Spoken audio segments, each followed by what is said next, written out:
Hello and welcome. In today's video, I'm going to share with you Ark's top 10 most underrated tames. In at number 10 is the Angler. Now this thing was released way back, and I do definitely fondly remember this thing from Squid's old Ark series, and his last episode on the Bongoman's Island map was taming the Anglerfish, and still to this day this is actually a pretty useful creature for some certain specific Ark tasks, especially with their silica pearl gathering abilities, and that is pretty much all they have going for them. But silica pearls, if you didn't know already, are an extremely useful Ark resource, so that is why they are an extremely useful Ark creature which many people don't talk or even tame at all, and they just don't question it as a creature. They'll always go for something else.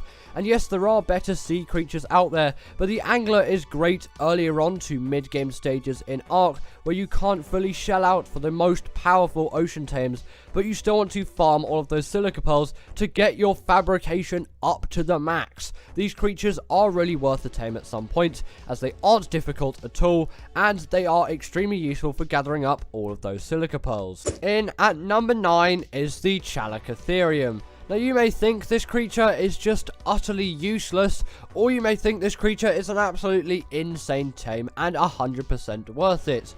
And I'm kind of leaning more onto that side, as this creature does have a lot of abilities which many other creatures don't have. And also, the Chalicotherium has an absolutely insane knockback attack, and it is just a generally good creature for just dealing a lot of damage. It's a bit like a slightly worse Megatherium, which really does pack a punch, and it actually is a very decent travel mount as well. It has a very respectable speed stat, one of what you will not complain with at all, and it does have a wealth of other abilities as well, like it being able to throw literal rocks of, I think, even feces at the enemy player. But this ability will take some time to actually practice and get right, as it is a somewhat difficult ability to control, but when done right, it is a really fun, cool ability which does have many uses as well, as it essentially makes this thing a long-range fighting dinosaur, which many other Ark creatures simply do not have.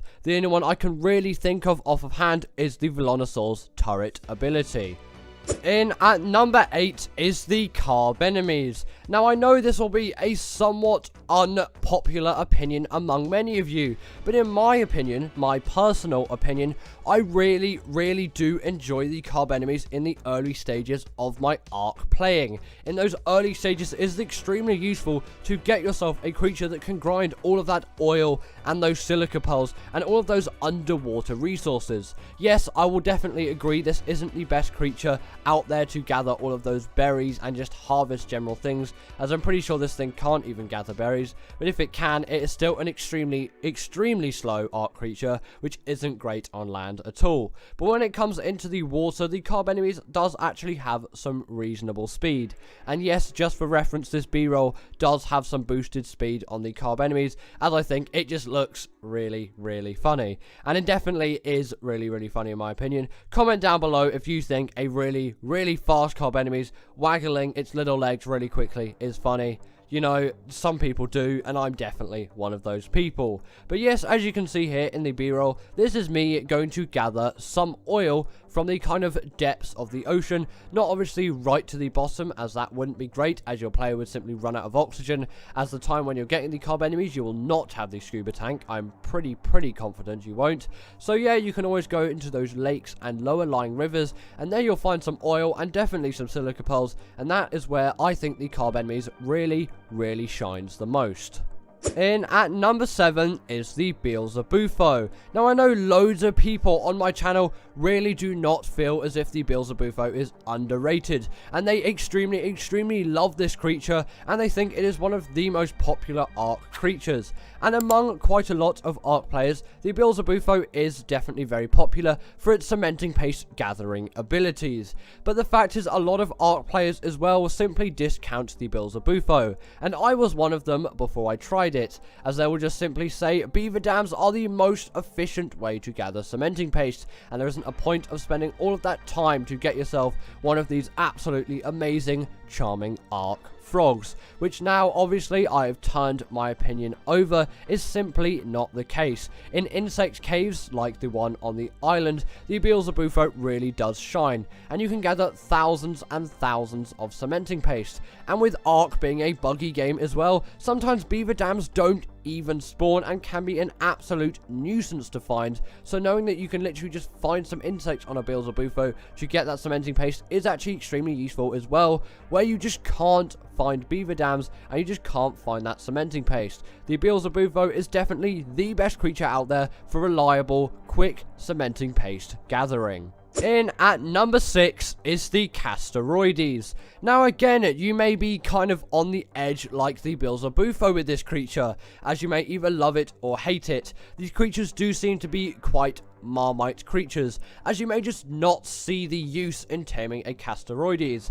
But before you have the chainsaw in Ark, the Castoroides is one of the best creatures for gathering wood. And you all know wood is a resource which you will need a lot of throughout the game. Right from the beginning all the way to the end stages of the Ark game, you will need all of that wood. The amount of wood that you will need in one Ark map playthrough is absolutely insane, and the beaver will really help you to actually get you there. And also the beaver is an extremely fast creature as well, and great in the water too, so it is a sort of upgrade to the Carbonemys if you still can't get a creature that is underwater capable that actually spawns in the water, like the Megalodon or Ichthyosaurus or Plesiosaurus or Mosasaurus, which you may not have at the stage when you'll be taming these things.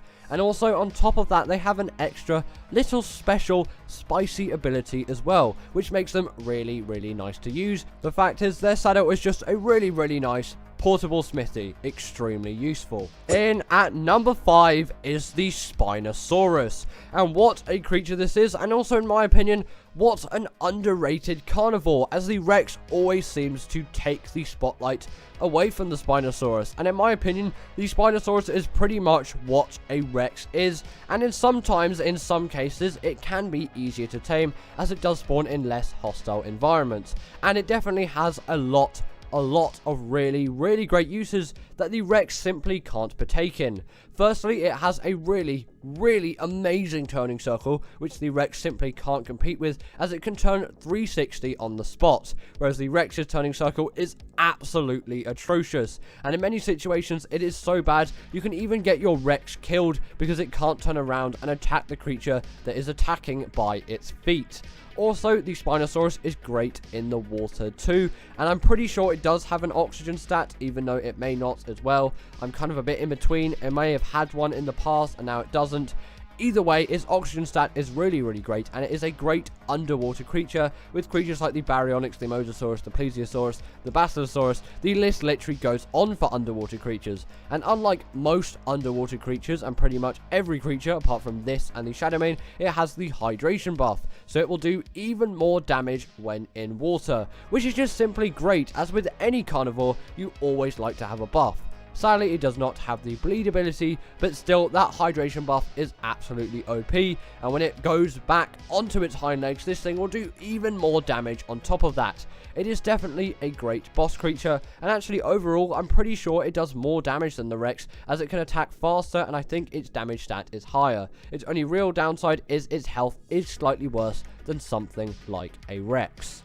In at number 4 is the Baryonyx. Now, this creature is definitely one of my favorites, and one creature that I will never forget in my Ark journey, and I'm surprised that so many other people don't talk about this to the extent that I do. And yes, it is not the most underrated creature out there, but I definitely think every single Ark player should have a Baryonyx in their roster of creatures, and they should know how to tame one effectively, efficiently, and know how to use one effectively as well. Yes, Shadowmanes are really great for caves now, but still the Baryonyx is my go-to 100%, as obviously its size means that this thing can fit into pretty much any cave. And compared to the Shadowmane, I'm just more used to using the Baryonyx, and yes, it may not be quite as versatile in terms of travel. In my opinion, this thing is still extremely useful and deserves a use, even though in some cases it is somewhat overtaken by the Shadowmane. Except the Shadowmane doesn't have the secret little ability that the Baryonyx has hidden up its sleeve. When it's in the water, it can literally stun creatures if you press C. And yes, the Shadowmane may have the hydration buff and things like that. The Shadowmane is a really great creature, don't get me wrong. It's just for things like caving and underwater exploration, I will always go Baryonyx before Shadowmane. And I would urge you to do that too. And also, they are a lot more accessible than the Shadowmane, as they do spawn on the island. Yes, I know the Shadowmane can be found on Fjorda, at least I'm pretty sure it can be found on Fjorda. So it is free to every Ark player out there, apart from Switch, I think, doesn't have Fjorda yet, and obviously mobile doesn't. But on spawning on the island, it really does mean that this creature is the most accessible that it can be. Definitely worth the tame. In at number 3 is the Allosaurus. Yet again, another carnivore, which some people again may say they use all the time. But I really think the Allosaurus does not get the press that it really deserves, like the Spinosaurus and the Bary, as the Allo is by far one of the best boss creatures in Ark in general. And yes, the Rex may have more health, but the Allosaurus does an extremely immense amount of damage in packs, and it is just by far one of the most useful combat creatures in Ark. And with its pack buff, which obviously it will get from being in a pack, it can be buffed even more than a Rex can. And if you combine that with UT buffs on top of that, and the Daedon healing everything, you can have yourself a really, really great boss environment with Allos. And if you do breeding and mutations, you can have yourself an absolutely insane pack of Allos. And they don't tend to be as absolutely mind-bogglingly stupid as a Rex. These things will pretty much never get stuck on anything in the Ark terrain. And also, if you're doing the Overseer on the island, I would probably recommend bringing Allos, as getting through the tech cave with Rexes, just those Rexes, man, they will just get stuck in the lava and they will just die, and they'll just fall in the most stupid places, and it is really, really infuriating trying to retrieve them. So I will always use something like the Allo or the Spino if I'm feeling like it for the Overseer boss on the island. And I've only used Rexes once, and I completely regret it, as pretty much all of my army was killed in the tech cave, as all of the Rexes just decided, I don't want to live anymore, and I'm just going to jump straight into that lava. But obviously the Allo does not have any of those issues, and unlike the Rex, it has the all famous bleed ability. Definitely a carnivore to be proud and worth taming. In at number 2 is the Mantis. Now again, this is one of Ark's most accessible creatures, with this thing spawning on maps like Ragnarok. And yes, albeit it may not have the easiest taming method out there, requiring you to passive feed it woolly rhino horns on Ragnarok, or you can use Deathworm horns as well, and you will have to use Deathworm horns on the original map that it came on, which is Scorched Earth. And I get that many people do recognize the Mantis out there, but like the others, I really think everyone should have a Mantis in their roster, as some people may think it's just weak, useless, not worth it. Why even bother with all the prep and all of that just effort to get yourself some really good Mantises? And to that, I would say they are extremely great harvesters, and on a map like Ragnarok, these are by far the go-to creature for gathering all of that mutton up. And they're definitely really fun harvesters to use as well. And pretty much any melee weapon that you can think of, apart from tech melee weapons, I'm pretty sure, these things will be able to wield and use to such a high level of ability. The only real downside to using a Mantis with your tools is the durability factor to it. But if you have Ascendant tools, then you'll have a really great time, as those weapons are not going to break as often. The Mantis is definitely a tame every Ark player should have in their roster, and one every Ark player should tame, and in my opinion, it doesn't get the support that it actually really needs. And finally, in at number 1 is the Carnotaurus. Now, many people wouldn't have expected this thing to be in the number 1 slot, but in my opinion, the Carno is my favourite carnivore in Ark. Yes, I prefer it even above the Baryonyx. The amount of nostalgia I have with this creature and the amount of success I've had with this creature is absolutely insane. And when I did Genesis 1 for the first time, I beat the Master Controller, albeit on Gamma, with the Carnotauruses, and it went extremely well, and it was an extremely fun and useful boss fight for me to have. The Carnotauruses are actually a very very viable boss creature. Albeit they won't do what a Rex, a Spino, or an Allo can, they are still a really good middleman for doing those gamma boss fights, and you can definitely push for beta and alpha depending on what the fight is, just maybe not with the master controller. And did you also know that Carnotaurus, translated from Latin into English, means meatball, which is why I always call my Carnotauruses meatball, partly because it sounds funny, but also it is just accurate to what Carnotaurus actually means. Also, since the Carnotaurus' release, this thing has been TLC'd, now having a second attack where it will headbutt the enemy creature and deal that all-famous bleed ability, which only one other creature on this list so far, being the Allosaurus, actually has. And again, this is something that something like the Spino or the Rex doesn't have, which is why it is extremely useful to have yourself a Carnotaurus, and as always, call this thing Carny Dave. And give it up for our patrons Ekaterina Puchkova and Karina Thorne, Dominic Maciejewski, sorry about that name, and everyone else that's on this list. All the people I've mentioned are paid members, and if you feel like that's something you want a shout out at the end of the video, go join the Patreon or become a paid YouTube member.